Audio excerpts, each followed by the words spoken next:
Well, as a result then of pretenses of not being honest about what we want, untold confusion arises.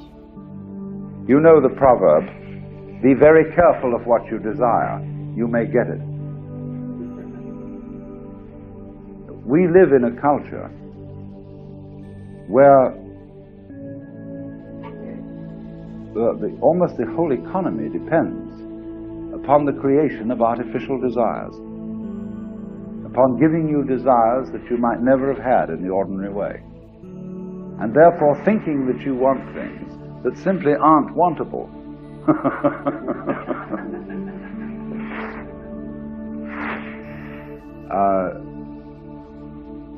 A lot of people, for example, when they feel miserable, depressed, simply go out shopping, because somehow purchasing something seems to be a fulfillment of life. I mean, I know a lot of wives whose husbands are engaged in business and leave them alone most of the day.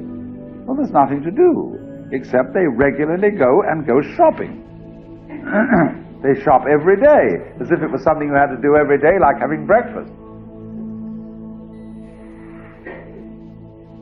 And of course, that keeps things buzzing and keeps the economy going.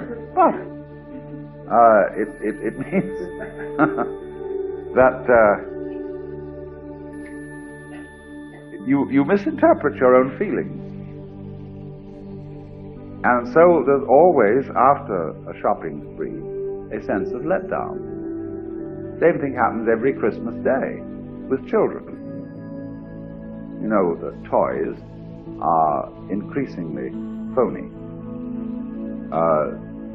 They are a method of propitiating children. I was saying yesterday about the educational system as being a method of preventing children from growing up too fast, so that they won't come on the labor market in one huge sludge. So in the same way, children who are not allowed to participate in human activities, such as cooking and hunting and so on, have to be given phony activities.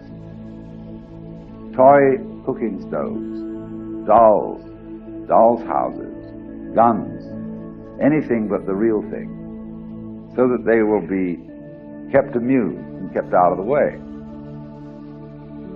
Because any real child, you know, likes to play with pots and pans and all the things that the adults use and are doing. But toys prevent them from doing that. Now then, what happens is that the children are given an immense artificial desire for toys. A toy shop seems paradise. But when on Christmas Day, the beautiful tree and all the tinsel and all the stuff and packages wonderfully wrapped, you know, the wrappings are better than the contents. More beautiful. They get all these things out and the room is strewn with guns and buses and dolls and all that stuff. By 4 o'clock in the afternoon, they are screaming frantic, because actually the whole thing was a terrible letdown.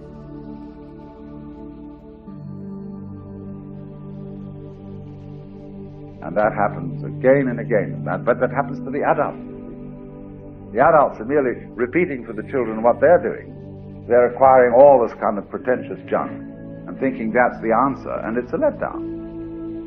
Because they didn't find out that they don't really want it, and they don't find out what they do really want. Because everybody has to pretend that it's good to work for what you don't want.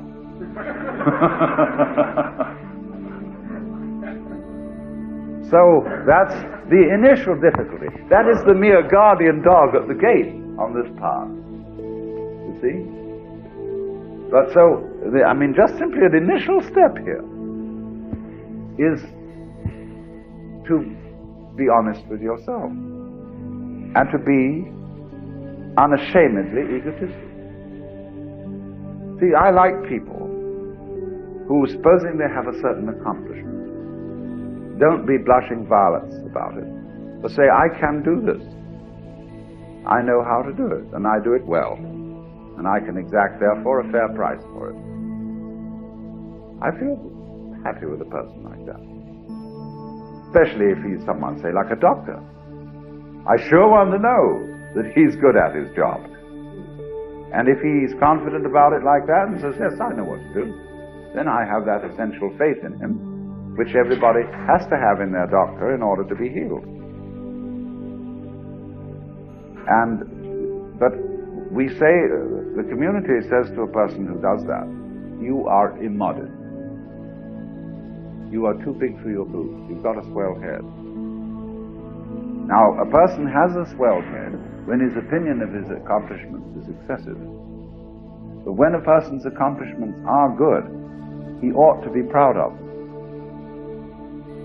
and be delighted that he can do it so well.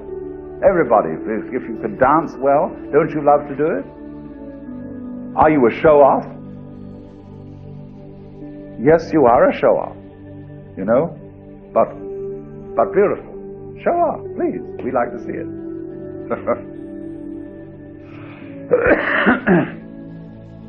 This is part of the reason, too, why we all go around in drab colors. Mustn't show off. Mustn't be too conspicuous. Get a kind of a clergy look to you.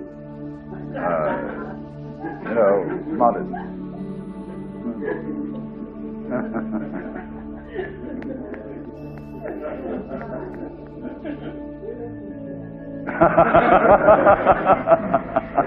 Yes, I'm glad to do it.